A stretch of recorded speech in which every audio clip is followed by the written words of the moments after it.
Bien, y ahora sí estamos en comunicación telefónica con Luis Olavarría, al cual le doy, y primero le agradezco esta comunicación telefónica y le damos la bienvenida.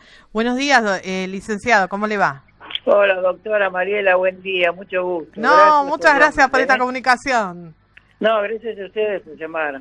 Bueno, el tema que nos atañe es, estuvimos hablando al principio del programa de un fallo condenatorio, de un femicidio infantil a los padres de una nena de 3 años. Y me parece muy importante hablar con usted del tema de qué pericias hicieron, porque en el momento que el hecho ocurrió, no vamos a hablar del caso puntual porque usted no lo conoce, pero sí en el momento en que la nena la trasladan al hospital, la madre dijo que la nena se había golpeado cuando se cayó de la cuna.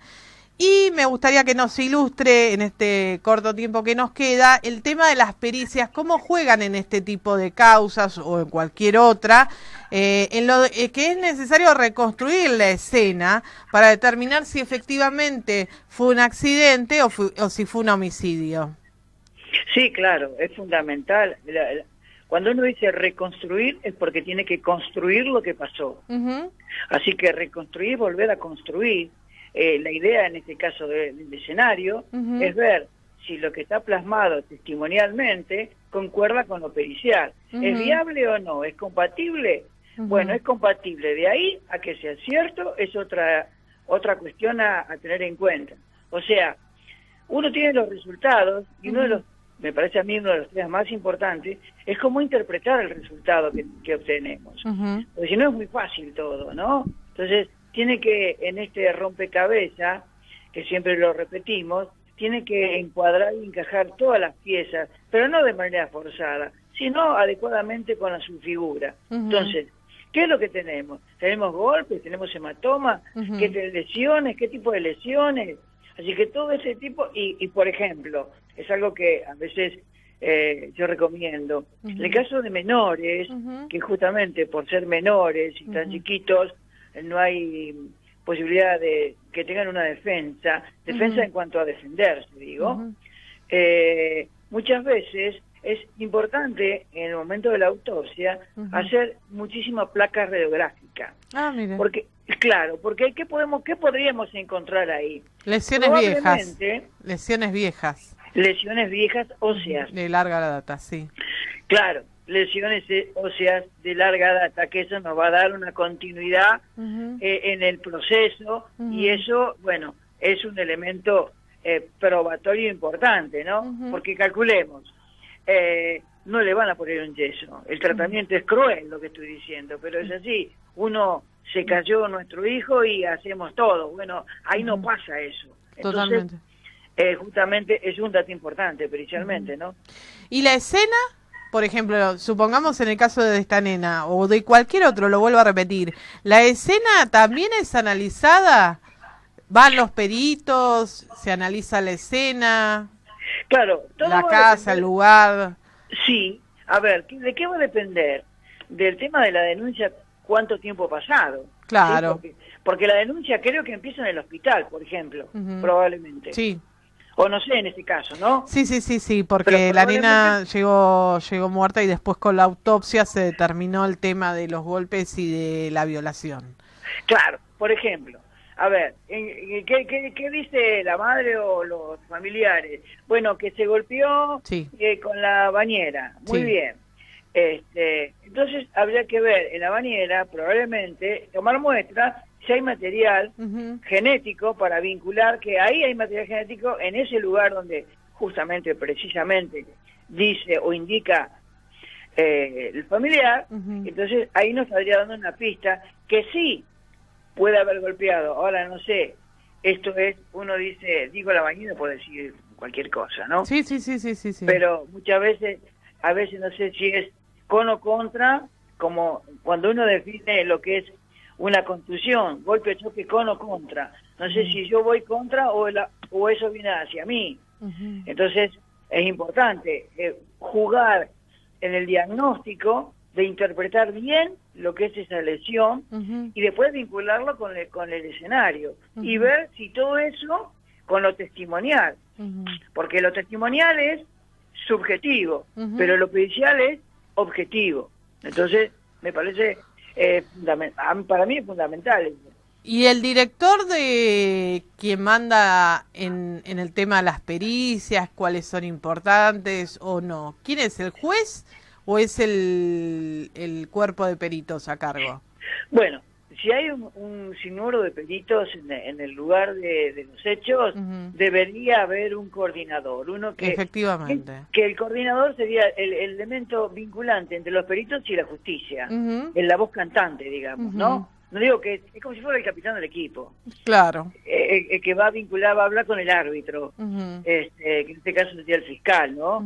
Entonces, para que no hablen todos al mismo tiempo. Entonces sería un interlocutor válido en cuanto a la vinculación pericial judicial. Entonces, es importante. No sé en este caso si hubo, ¿no? Pero sería esto lo desconozco.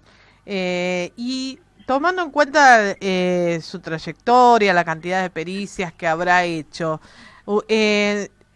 estamos, todos tenemos en claro de que la ola de violencia en que estamos viviendo va en crecimiento. ¿Usted generalmente ha visto este tipo de escenas con menores? Mira, algo muy interesante digo yo, ¿no? Sí. Mi primer peritaje dentro de mi profesión fue tener que peritar ropa de un nene de 1 año y medio violado. Ay, Dios mío. Así empecé yo. Mi primer peritaje fue ese. Determinar presencia de semen, y había exactamente una locura. Lo que dice, ya es como que en su cabeza uno tiene que tener preparado, ¿no? Mi primera experiencia fue eso, un análisis de un menor que violado, que después fallecido, ¿no? Incluso por el padre.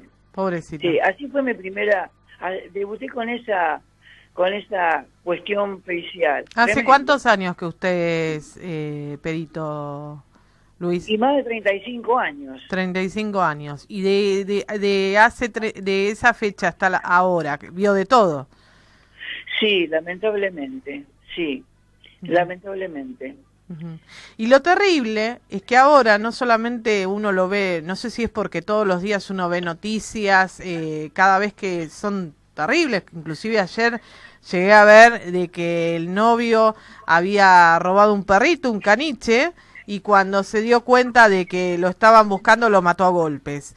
Y uno siempre se pregunta qué es lo que le pasa a la gente que llega a este grado de, no de locura, porque sería una forma de justificar lo que realizan, pero uno no puede entender o no le entra en la cabeza este tipo de actos, y sobre todo cuando hay menores de por medio.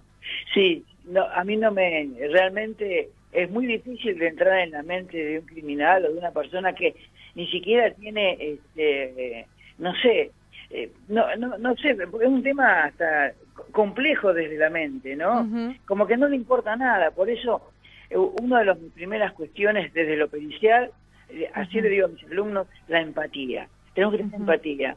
Entonces yo debo trabajar cada hecho que hago como si fuera mi propio fallecido. El nene muerto es mi hermanito. El muerto es mi papá. La chica violada es mi hija. Entonces, tengo que tener esa flor de piel para hacer y ir creando en mí una capacidad de tener una personalidad dentro de lo policial y autoridad policial. Nadie me va a venir a golpear y decir, no hizo tal cosa, no hizo la otra. No, se hizo absolutamente todo. Porque yo lo trabajé como si fuera mi propio caso. Pero bueno, es un tema bastante que cuando uno ve los informes, los expedientes, dice, no puede ser lo que estoy leyendo. Claro, porque ustedes primero tienen que leer el expediente y después, en base a eso y a lo que, pongámosles como nombre el árbitro, que puede ser el fiscal o el juez, tienen que realizar las pericias que se les manda a efectuar. ¿Es así? Claro. Sí.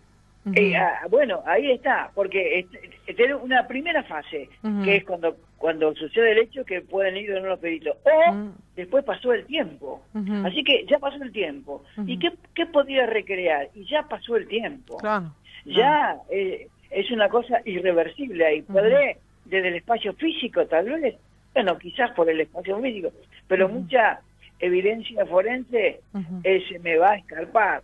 Al menos, por ejemplo, que haya habido presencia de sangre y lo hayan intentado lavar, o lo lavaron, no hay nada, y podríamos tener la factibilidad de encontrar, a pesar del tiempo, rastros de sangre fehacientes y poder determinar un ADN. Pero bueno, se tienen que dar todas las condiciones y todas las situaciones y ver que el resultado sea positivo, ¿no? Bien, estimado Olavarría, la verdad que es un gusto escucharlo, es la primera vez que podemos sacarlo en comunicación telefónica, me encanta escucharlo. Nos vamos a ver el 15 de noviembre seguramente. Sí, vamos a estar el 15 de noviembre ahí con todas las pilas, intentando demostrar un montón de cuestiones desde lo pericial, de lo fáctico forense. Creo que va a estar, como siempre, fantástico. Sí, y va a ser un tema controvertido, que es el tema de Nisman, así que la verdad que me va a encantar escucharlo, y le agradezco muchísimo esta comunicación telefónica. Bueno, doctora, que tenga un hermoso día y esperamos tenerlo en otra oportunidad en el programa. Igualmente, un abrazo para todos. Saludos. Muchas gracias. Gracias.